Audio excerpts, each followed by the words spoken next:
Une maison isolée, perdue au milieu des champs de maïs et de la forêt de Saint-Magne. C'est ici qu'a vécu entre 2000 et 2010 le couple impliqué dans le quintuple infanticide de Louchatz. Toute la journée, les enquêteurs ont passé au crible la maison abandonnée et le terrain pour vérifier si aucun reste humain n'y avait été enterré.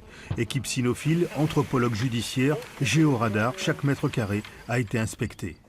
Il faut prendre en compte le terrain, c'est pour ça qu'on se déplace et c'est pour ça qu'on marche et qu'on fait un certain nombre de passages dans un certain nombre de directions pour mieux comprendre, pour mieux appréhender la structure du sous-sol en vue d'y détecter ce que nous on appelle des anomalies qui vont attirer notre attention et qui vont nous amener à soit faire venir les chiens pour confirmation ou soit, et le cas échéant, procéder à une fouille physique avec une pelle, une pioche ou alors des moyens mécanisés.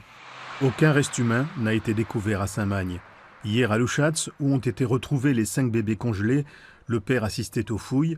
L'homme, ouvrier agricole âgé de 40 ans, affirme n'avoir rien su des grossesses de son épouse.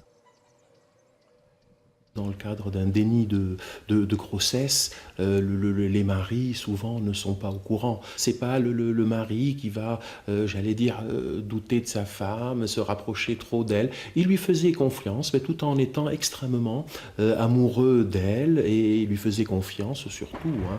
Un mois après les découvertes macabres, le père reste mis en examen pour non-dénonciation de crimes et recel de cadavres.